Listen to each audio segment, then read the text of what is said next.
So good morning.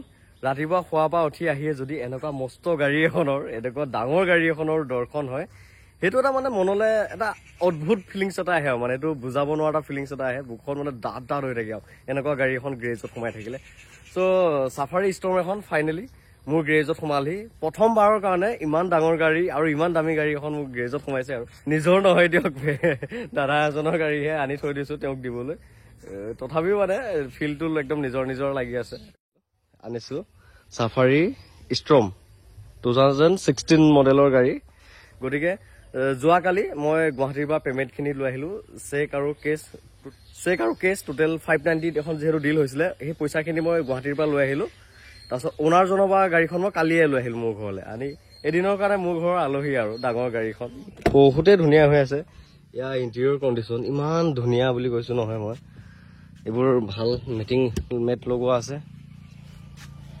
Bluetooth কানেক্টিংৰ পৰা আদি কৰি সকলো ফিচাৰ্ছ আছে ষ্টাৰিং মাউন্টেড কন্ট্ৰল আছে সিট বিলাক দেখিছে না একদম ৰজা মহাৰাজা নিচিনা মানে আৰু এইবোৰ ভিতৰত এইবিলাক তলবিলাক আছে কিমান ধুনীয়া হৈ আছে নতুন টাইপ হৈ আছে আৰু এইবোৰ দেখিছে না ইয়াৰ তলতে টুল কিট বিলাক থাকে জেক চেক এইবোৰ যে থাকে তাতে থাকে ইয়াৰ সিস্টেমটো অকমান বেলেগতকে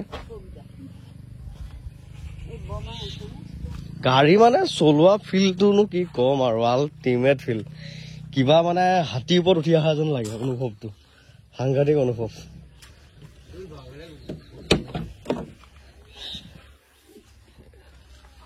air brake সাইডৰ looks music সিস্টেমটো Gavai থাকে মানে তামাম সাউন্ড বঢ়িয়া গাড়ী এখন হে দাদাজনক মই দিলো তেওঁ আজি দি আহিমগৈ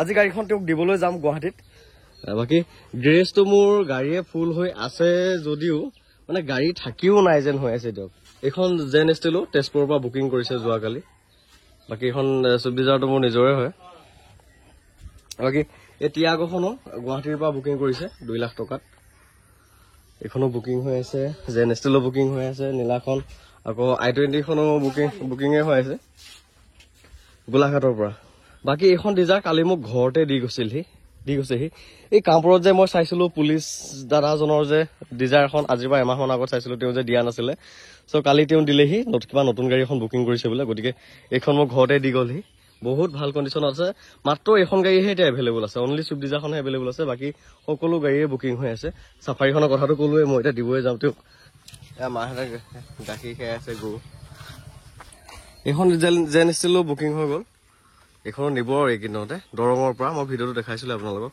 বাকি এখনটো মোৰ নিজৰ গাড়ী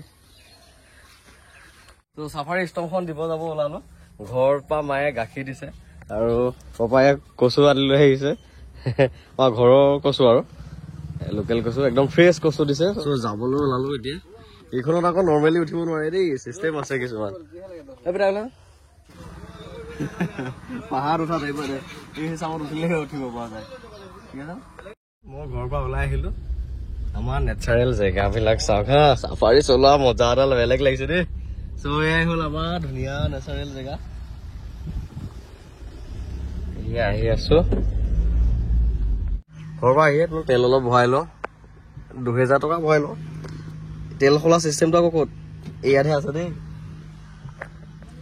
2000 দিয়ক 1999 1999 টকা সো 2000 টকা তেল ভৰাই লৈছো বেছি তেল নাখায় গাড়ীখনৰ মাইলেজ ভাল 14-15 দেখায় তো 22 লিটাৰ তেল ভৰাই ললো 2000 টকা এতিয়া আৰু কত ৰখাৰ হৈ কাৰণে ধুমাধুম যাওঁ হে বহুত দেৰি হৈছে দেই সো খানাপাৰা পালহি আহি সময়তকে অকমান দেৰিয়ে হ'ল যিনো গাড়ীখন চলোৱাৰ যে এটা ফিলটো আল্টিমেট ফিল দি এয়া গাড়ী চলাই থাকিলে সৰু গাড়ী হেচবেক বা সিডানত একেবাৰে হাত নালাগে আল্টিমেট ফিলিংছ মানে আৰু কিবা হাতীৰ ওপৰত বহি থকা যেন লাগে মানে এনেকুৱা এটা ধুনীয়া ফিল এটা আহে নহয় বুজাব নোৱাৰি আৰু ল'ম এদিন ভাল দিন আহিলে ল'ম এনেকুৱা সাফাৰী ল'ম চলাম সপোন আছে বোলে আৰু গাড়ীখনৰ মানে ইমান ভিজিবিলিটি নহয় গোটেই খোলা এইফালে বনেট দেখা পায় বনেট এনেকে মাথাটো ঘূৰাই দিলে গোটেই চাৰিহতটো ধুনীয়াকে দেখা পাই যায় মানে পুৰা খোলা গ্লাছবিলাক ডাঙৰ ভাল ভিজিবিলিটি মানে সো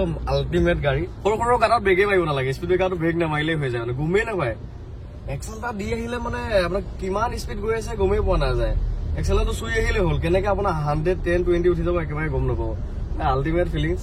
খানাপাৰা আহি পালো এতিয়া, তেওঁলোকৰ ঘৰ পামগে। ইয়াৰ পৰা চায়েন্স মিউজিয়ামটো ওচৰতে ঘৰ। গাড়ীখন ডেলিভাৰী দি আকৌ মই লাইন গাড়ী যাবগৈ লাগিব আৰু। গাড়ীখন চেল কৰি মই কি পালো কি নাপালো পাছৰ কথা, কিন্তু তাতকে ডাঙৰ কথা মই এটা ভাল সম্বন্ধ গঢ়িলো, যিটো সম্বন্ধ টকা পইচাইও গঢ়িব নোৱাৰে। নিজৰ দাদা নাই যদিও এজন নিজৰ ককাইদেউ এজন পালো। গাড়ীখন দাদাহঁতৰ ঘৰত ডেলিভাৰী কৰিলোহি। এই 12টা বজাত আহি পালো, এতিয়া 4টাই বাজিলি, ধেৰ টাইম হৈ গ'ল। দিয়ক দাদাই মানে নেৰে। আকৌ মই ৱাশ্বিং কৰালোগে, ৱাশ্বিং কৰাই এতিয়া আকৌ গাড়ীখনতে পূজা কৰিবৰ কাৰণে লৈ যাম আমাৰ গণেশ মন্দিৰত যোৰাবাটত। তাৰপিছত আকৌ দাদাই কৈছে মোক ঘৰত থৈ আহিব। দাদাহঁতৰ হোল ফেমিলি ওলাইছে এতিয়া মোক ঘৰত থবৰ কাৰণে। আমাৰ ঘৰলৈকে যাব, গৈ আৰু মোক থৈ পেলাই আহিব আৰু। গাড়ীখন এয়া পূজা কৰিব লৈ আহিলো গণেশ মন্দিৰত যোৰাবাটত। গতিকে ইয়াৰ পৰা আৰু গাড়ীখন পূজা কৰি পেলাই আমাৰ ঘৰলৈ যামগে। ভিতৰলৈকে বলক। হ'ব দে, চাওক দে। এইখন বুকিং হ'ল দিয়ক দাদা। বলক, আমাৰ বৃহস্পতিবাৰে নিব। যাওক আকৌ আহিব। মই যাম দিয়ক।